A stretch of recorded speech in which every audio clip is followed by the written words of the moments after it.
Kalau mereka kembalikan 100 triliun itu oke. Kalau tidak, kita sita itu penggiling-penggiling padi yang brengsek gitu. Waktu saya dapat laporan, ada penggiling-penggiling padi yang nakal-nakal. Yang aneh, penggilingan padi yang besar yang paling nakal. Oh begitu. Lo mentang-mentang besar, lo kira pemerintah Indonesia nggak punya gigi. Aku buka Undang-Undang Dasar 1945 pasal 33. Cabang-cabang produksi yang penting bagi negara dan yang menguasai hajat hidup orang banyak dikuasai oleh negara. Saya tanya pendapat Mahkamah Agung. Hakim Agung dengan semua ketua mahkamahnya, dengan semua hakim agung saya tanya.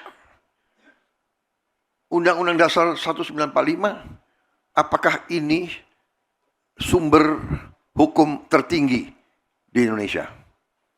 Ketua Mahkamah Agung dan semua hakim agung membenarkan sumber hukum yang tertinggi. Kemudian saya tanya, pasal 33 dan ayat-ayatnya dan pasal-pasal lain perlu ditafsirkan atau tidak? Atau bahasa Indonesianya jelas? Dikatakan mereka jelas. Jadi saya tanya kepada semua penasihat saya tanya, apakah beras, apakah penggiling padi adalah cabang produksi yang penting bagi negara dan yang menguasai hajat hidup orang banyak? Apakah beras itu mempengaruhi hajat hidup orang banyak atau tidak? Oh iya, beras. Kalau nggak makan gimana? Jadi menguasai hajat hidup orang banyak. Berarti penggiling padi adalah cabang produksi yang penting bagi negara dan yang menguasai hajat hidup orang banyak. Kalau penggiling padi tidak mau tertib, tidak mau patuh kepada kepentingan negara,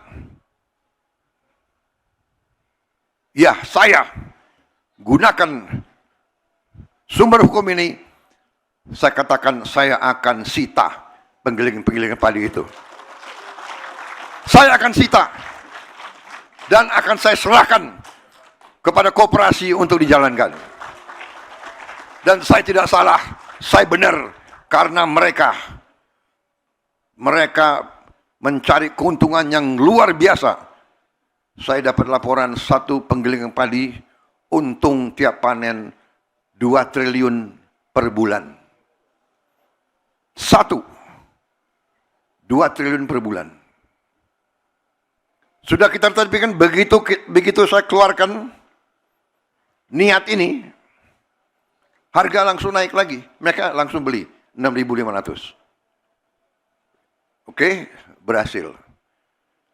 Dapat laporan lagi, Pak. Harga 6.500 sudah, Pak. Harga dasar. Tapi jualnya permainan lagi.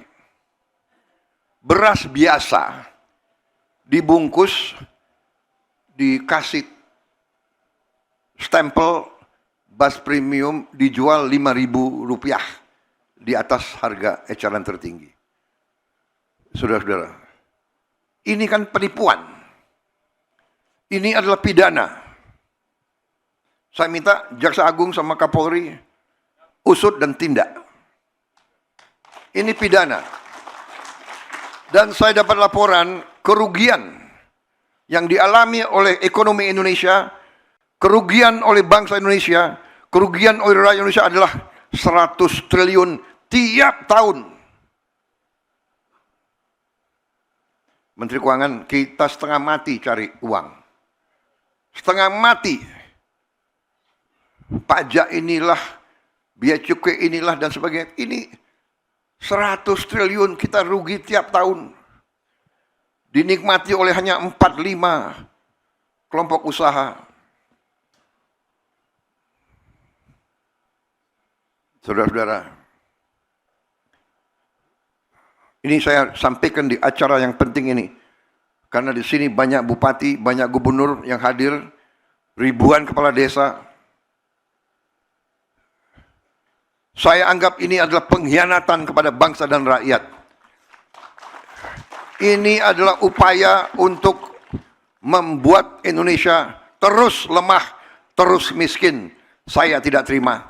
Saya disumpah di depan rakyat untuk memegang teguh Undang-Undang Dasar dan menjalankan segala perundang-undangan dan peraturan yang berlaku.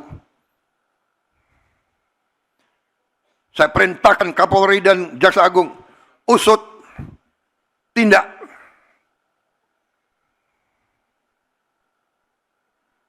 Kalau mereka kembalikan 100 triliun itu, oke. Kalau tidak, kita sita itu penggiling-penggiling padi yang brengsek gitu.